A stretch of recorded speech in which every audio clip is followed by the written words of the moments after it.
আজকে রান্না করলাম দুপুরে কি তাই আজকে আপনাদের সাথে শেয়ার করব সারাটা দিন কিভাবে কাটালাম তাই দেখতে থাকুন। Welcome back to my another new blog. কেমন আছেন সবাই?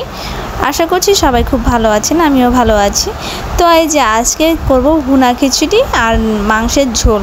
তো তার জন্য আমি এখানে প্রথমে ডালগুলো ভেজে নিয়েছি। মিক্সড ডাল দিয়ে কিন্তু খিচুড়িটা বেশি ভালো হয়। যাই হোক, এখানে আবার আমি চিকেনটাকে ভালো করে মেরিনেট করে রেখে দেব। সবসময় আমি যখন রান্না করি মাংসটা এভাবে মেরিনেট করে সব কিছু দিয়ে তারপর রেখে দিয়ে, এক্ষেত্রে মাংসের ভিতরে ভালো করে মশলাগুলো ঢুকে যায়, খেতে টেস্টটা কিন্তু দ্বিগুণ বেড়ে যায়।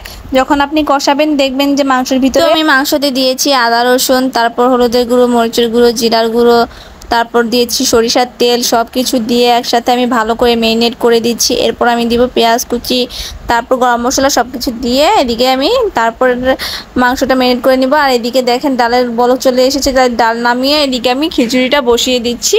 তো খিচুড়িতে রান্না করব হলো ভুনা খিচুড়িটা রান্না করব আজকে বিভিন্ন রকমের ডাল দিয়ে। তো এই যে সিদ্ধ করে রাখা ডালগুলো এখন আমি খিচুড়িতে ঢেলে দিচ্ছি। এখন সুন্দর করে আমি একসাথে অনেকক্ষণ যাবত কষিয়ে নিব। ভালো করে কষাতে হবে, যত বেশি কষাবো ততই খেতে টেস্টটা বেশি ভালো আসবে। তো আমি এই যে ভালো করে কষিয়ে নিচ্ছি। আমি খিচুড়িতেও আদা রসুনের পেস্ট, হলুদ গুঁড়ো, মরিচের গুঁড়ো, জিরের গুঁড়ো দিয়েছি, গরম মশলা দিয়েছি, সব কিছু দিয়ে আমি ভালো মতো কষিয়ে নিয়েছি। এই যে এদিকে কষানো শেষ হয়ে গিয়েছে। এখন আমি ফুটন্ত গরম জল দিয়ে দিচ্ছি পরিমাণ মতো। ভুনা খিচুড়ি বলতে একদম শুকনা খিচুড়ি না, একটু মাখা মাখা থাকবে, হালকা ভেজা ভেজা। আর সেগুলো কিন্তু মুরগির মাংসের ঝোল দিয়ে খেতে খুবই টেস্ট লাগে। তো বাবা বলছিল একদম পুরো ঝরঝরা রান্না না করতে, একটু ভিজা ভিজা রান্না করতে। তো আমি সেভাবে রান্না করলাম। এদিকে খিচুড়ি রান্না হয়ে গিয়েছে আর এদিকে মাংসটাও আমি কষিয়ে বসিয়ে দিয়েছিলাম। এরপর জল দিয়ে দিয়েছি, দেখানো হয়নি, বাবুকে খাওয়াতে চলে গিয়েছিলাম। এদিকে রান্না বাড়া শেষ করে খাওয়া দাওয়া শুরু হয়ে গিয়েছে। এই যে এদিকে সাথে আমি লেবু আর শসা কেটে নিয়েছি, সাথে নিয়েছি রসুনের আচার দিয়ে খেতে কিন্তু আমার কাছে খুবই ভালো লাগে।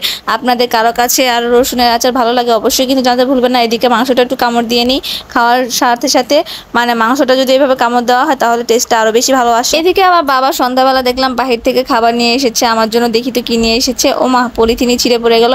এদিকে নিয়ে এসেছে আমার জন্য শর্মাটা আমার খুবই পছন্দ। যাই হোক, শর্মাটা খাবো। আর এদিকে আরও কিছু জিনিসও নিয়ে এসেছে, কি নিয়ে এসেছে সব কিছুই দেখবো। এদিকে নিয়ে এসেছে এই যে কলা, সাথে এনেছে কলা, স্লাইন, মানে এগুলো সবসময় ঘরে লাগে। কলাটা বাবুকে খাওয়াতে হয়, আমরাও খাই। তো যাই হোক, স্লাইনটাও লাগে, যে কোনো সময় দরকার পড়ে যেতে পারে, তার জন্য সবসময় ঘরে কিনে এনে রেখে দিই। তো এই যে এদিকে কতগুলো স্লাইন কিনে এনেছে, তো এগুলোই এনেছে। আরও কিছু এনেছে, সেগুলো মা রেখে দিয়েছে, দেখানো হয়নি। আরেকটা জিনিস এনেছে, সেটা হলো আইসক্রিম। আসলে বাবু অনেকক্ষণ ধরে বলেছিল আইসক্রিম খাবো, তো বাবা তার জন্য আইসক্রিম নিয়ে এসেছে। তো আজকের ভিডিও এই পর্যন্তই। ভালো থাকবেন সবাই।